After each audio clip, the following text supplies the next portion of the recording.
when he told me what he had done, I literally was crushed momentarily.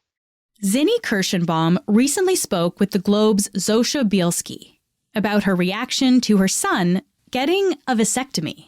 And then I regrouped and I said, look, I'm not going to tell you to have kids for me. I mean, I would never I would never tell you that. And if that's your decision, and I'll deal with it. I mean, I'll get over it. Canada's birth rate is the lowest it's been in almost 20 years. And Zinnie is part of a growing group of boomers who are coming to terms with the fact that they will never be grandparents. Many retirees are adjusting to a new idea of a life without grandkids and what that means for their own identity. I make a great grandparent. I really would make a great grandparent. When I do get access to my friends' grandchildren, I mean, I'm good at it, especially because when it gets hard, you just give them back. Today on the show, Zosha will tell us how this is changing family dynamics and the pressures that come along with it. I'm Menaka Raman-Wilms, and this is The Decibel from the Globe and Mail.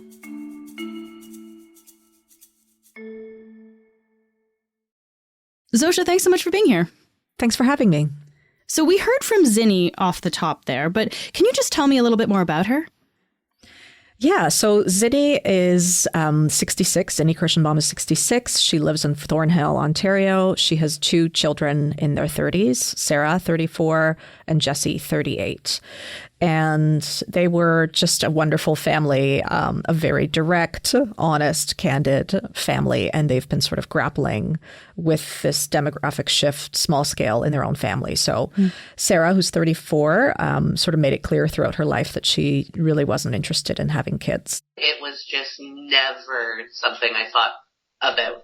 I also don't want a turtle. Like, it's just been something that I never thought I was going to have kids. So Zinnie knew very well there wouldn't be sort of grandkids coming from Sarah. She did hold out some hope that her son Jesse, who's 38, might be a father and she might be a grandparent through him. But 7 years ago, he sort of sat her down for a conversation. I suppose I had left it unclear. It's also something that hadn't come up. Mom's not very pushy.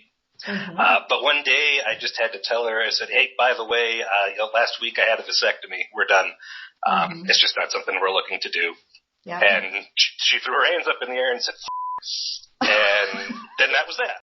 She's a very reasonable person who really trusts and respects her kids and knew that they are intelligent adults who deserve to make their own decisions. But at the same time, she was sort of wrestling for years with a real sense of loss. And she sort of exemplified to me a very sort of modern day boomer in Canada sort of going through this, respecting her children's choices, but at the same time experiencing a real grief on a number of fronts.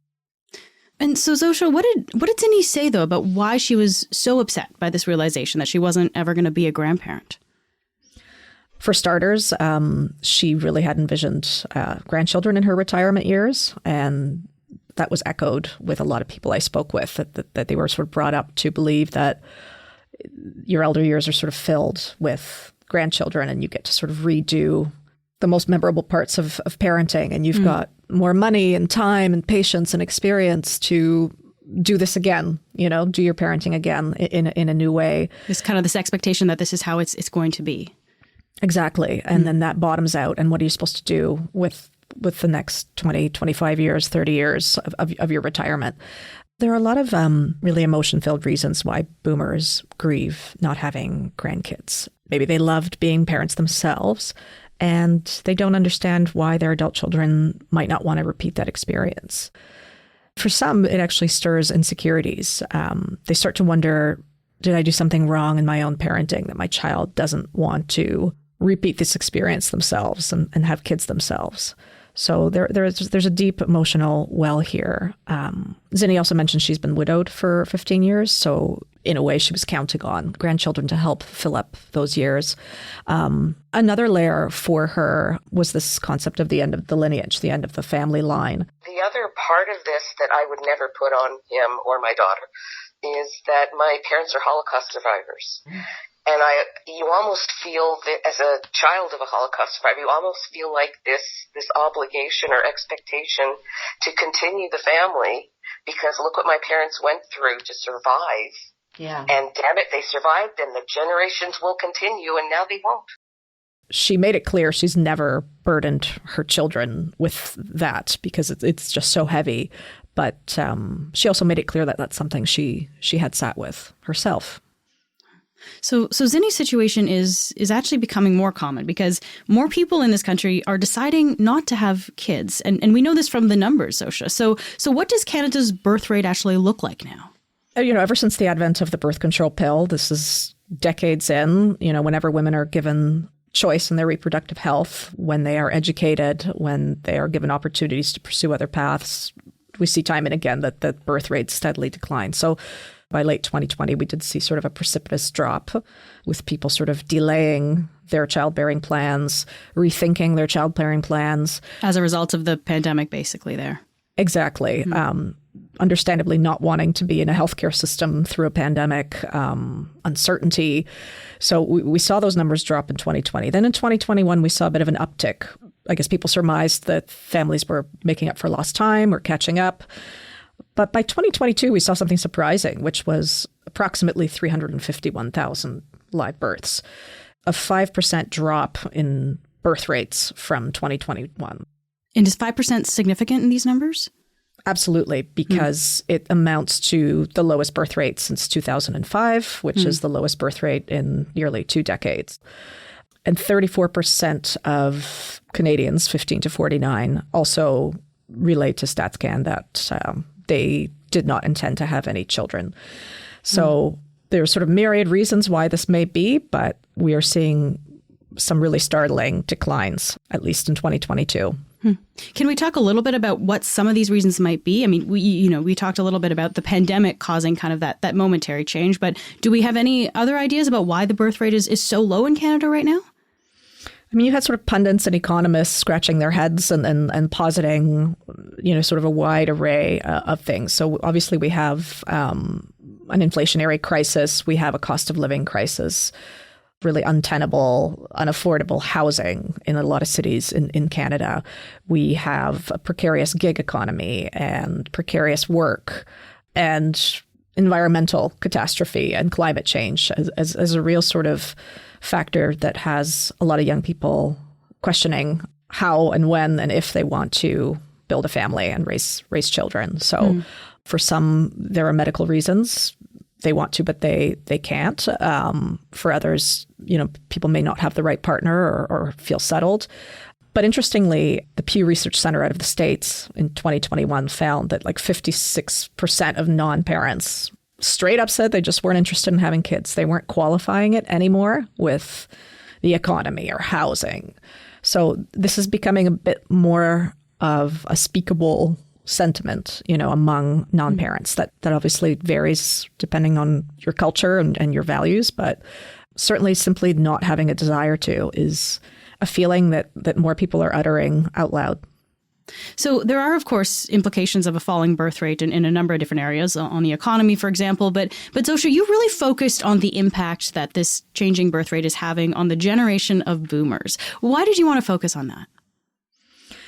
I've been writing about sort of the child-free choice for many years. I don't have kids and I don't plan to. And with this sort of latest precipitous drop, again, bucking the received wisdom, everybody assumed there'd be an uptick after the pandemic with everybody catching up with their childbearing plans. It was just curious to me that once again, we've seen a really significant drop. And I was interested in sort of mining maybe why that is, but also the ripple effects and the reverberations for others beyond the couple sort of making this decision. And one thing that became pretty clear was the real angst among their parents, among the baby boomer cohort, which has always sort of charted its own course and self-determining is something that we use to describe them. How does this look when baby boomers' expectations are completely upended by their adult children's decisions? And you mentioned a few of the reasons why Zini was so shocked by the realization of not having grandkids. I guess what else did you learn, though, about what baby boomers were worried about? Certainly what we hear a lot among those criticizing people who choose not to have kids is, who's going to take care of you when you're old? And certainly a lot of us have those thoughts ourselves. Whether or not this is sort of a valid argument remains to be seen. Like, we know a lot of fractured families and far-flung families who certainly their children are not acting as full-time caregivers. But certainly this was on the mind of boomers. Like, who will take care of me when I'm older? Who will take care of my adult kids when they're older? We certainly heard from sort of like immigrant communities that they had put so much into getting here and transplanting a life. And what does no grandchildren mean for like laying down roots, setting a foundation after so much, hustle put into establishing yourself here. So it really spans the gamut for people. That's a really interesting point about immigrant communities, because you have families that, often have to sacrifice a lot to come to a new country. And so that's kind of just exacerbating these feelings, it sounds like. Exactly. And on the flip side, there's a lot of like pressure, guilt, disappointment that these adult children are feeling. And certainly they want fulfilling lives as well. And they aren't loving the feeling that they've let their parents down. And some of the researchers I spoke to talked about estrangement, people sort of no longer being invited to family gatherings or distance. And, you've got to question that in terms of families sort of creating distance over this. This is how important this becomes for many people, some people.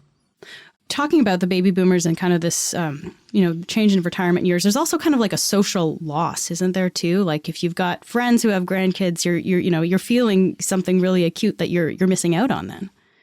Absolutely. I loved speaking to Jane Isay, who writes a lot about families and grandparents in particular, and the way that grandparents and children can clash when it comes to raising children and our current parenting culture. But anyway, she talked about like, what would Facebook be without photos of grandchildren? That's like a sizable portion of Facebook is sort of now that. So yeah, we certainly heard from people who really felt left out, felt socially like the odd one out, were sort of in pain when people shared their photos or their experiences. And on the flip side, also sort of felt left out when their boomer-aged friends just sort of disappeared for babysitting duty and, would disappear for weeks on end. So there are real like social losses that may sort of sound like high schoolish, but people feel this when they feel like the odd man out.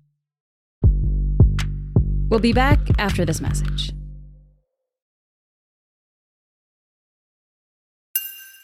So we talked about the impact that this is having on boomers, but there can also be social pressures on the other side of things, right? On the adult kids. I'm wondering if you heard anything from boomer parents about understanding, I guess, the reasons why their kids aren't necessarily having their own kids, like the different financial situation they're in compared to when their parents were younger, housing crisis, financially it's difficult. I guess, did you hear anything about an understanding of these different circumstances? We talked about this with Zina, and she sort of laughed and said, well, people still had kids during the Great Depression, right? And in the 1920s. And so I think some parents, I'm not going to say Zina, but some parents could sort of see it as a cop-out. Like they went through sort of tough eras too. When I spoke with Laura Carroll, who has written many, many books on people who choose not to have children, she talked about parents, modern parents, boomers, understanding that more people are choosing not to have kids. But once it comes home to roost in their own family, once their own kids make that decision, it's still a real moral injury to them. And I think Laura called it nymphism, so like not in my family. Oh, okay. So a general understanding, but then still sort of a resistance when it comes knocking at their own door. Zosha, a lot of what we're talking about is kind of related to this concept called pronatalism. What exactly is that? And can you tell us, how does that fit into this conversation? So pronatalism is sort of a pervasive set of unspoken or spoken beliefs that we all have children and that this is the right way to live your life. This is the right way to go through life. Like parenthood is like the saintly correct thing to do. This is the right way you go through life. There are stages to life, milestones. This is the path you follow. So pronatalism certainly exists in families with sort of these unspoken pressures or spoken pressures. But thinkers who sort of study pronatalism will also make clear that these are like broader institutional pressures. So For example, religious pressure for congregants. We heard Pope Francis opining several years ago about families without children being selfish and people having fur kids and pets being sort of immature and stunted. So why is Pope Francis interested in this? Well, obviously the church needs adherence, right? Same thing with growth-based economists. We need a steady economy, a steady tax base. Politicians buy into this rhetoric as well. We hear a lot of stoking of fears around what, declining birth rates will mean for our economy, for potential labor shortage, healthcare. I always remind critics we have a robust immigration demographic here in Canada. But again, a lot of that fear is rooted in pronatalism, right? And these institutional pressures that keep our birth rate steady. Let's go back to Zini for a second here, because we talked about her feelings. I'm wondering about her kids. Like when we talk about the pressure on adult kids too, did they feel any kind of obligation, or was that really not something that they felt? Certainly in some families, like they've let go of that concept of obligation. Like Jesse talked about, nobody is obligated to give anybody else a baby. You don't understand where the outrage is coming from. Like, who are you letting down if you don't have kids? Who's missing out? I feel like that's one of those things where if you break down the argument, the answer is that you have an obligation to no one. That's not an obligation. So that there is a modern sense that you aren't obliged, but certainly in families that sort of prize marriage and children above all else, that obligation obviously weighed heavy on people. And I spoke to researchers who study these cohorts. And in those families, adult couples would just sort of avoid family gatherings or avoid the topic of, avoid the question year after year, because they knew it would be explosive to just come out and say, we're not doing it. I'm wondering also about the different social pressures for men and for women. So when we're talking about adult kids kind of facing these pressures, have you heard that women face things differently than men do? Certainly, like much of the discussion around the child-free choice has centered on women for obvious reasons. I speak often to Therese Schechter, who has a documentary called My So-Called Selfish Life, about the child-free choice and the sort of assumptions that get lobbed at you. And, by and large, it's sort of women carrying this burden of this choice and of being judged for this choice and the assumptions around motherhood. Sometimes fathers get off easier in this regard, but increasingly, Therese and others have sort of had men coming to their panels, and others who are advocates in this field have talked about sort of men coming forward, especially in cultures where this is still really verboten. Men really struggling with this choice too, and facing pressure from their own families, facing even pressure in workplaces. Myths around like the bachelor, the guy who doesn't settle down, and this sort of corporate punishment that you can sort of face when you're not talking about your kids going to hockey or, like all the standard water cooler tropes. So certainly men face this as well, but much of the discussion has hinged on women for sure. Sosha, before I let you go, we've talked a lot about the negative feelings really for people without grandkids. I just wonder though, is there an upside? Like, are there people of that generation who are actually maybe embracing a life without grandkids? And that's an interesting question, because I certainly wouldn't say I found anyone who would tell me they were relieved as a baby boomer not to have grandkids. But for those who were certainly not going to have grandchildren in their lives, more and more of them are beginning to sort of to adjust to that demographic reality and adapt. So we heard quite a bit from boomers who were just sort of rounding out their retirement, using it as a window of time to focus on other people in their life, their adult children, their partners, their friends. They were traveling, they were studying, they were learning new things. Of course, some of these people sort of will face a charge that they're selfish, which is something that people without kids hear a lot, that you're selfish. But again, that's something we have to interrogate and ask why, right? A lot of these boomer age parents were forming like much closer bonds with their adult children, traveling with them and sort of getting to know them as adults and becoming friends with their adult kids. Which sounds like a really positive thing. Yeah, and there was just a sense that these relationships could be fulfilling too, and that we've sort of cast them as lesser than or not as important, or sort of a poor substitute. But again, we have to question why that frame.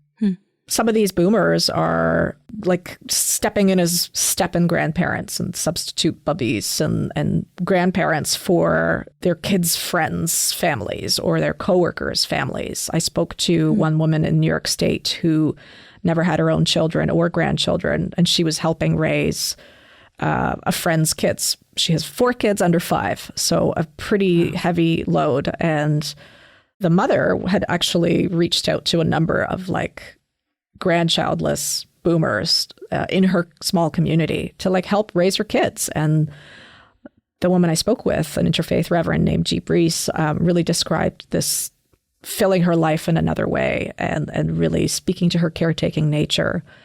But at the same time, as a grandchildless boomer, she was still setting boundaries. She didn't want to be a full-time grandmother. She wanted to play pickleball. She wanted to go to museums. She didn't want to be saddled with daycare pickup every day. So it was a really interesting evolution of expanding your family to be able to nurture in that other way without sort of biological kin.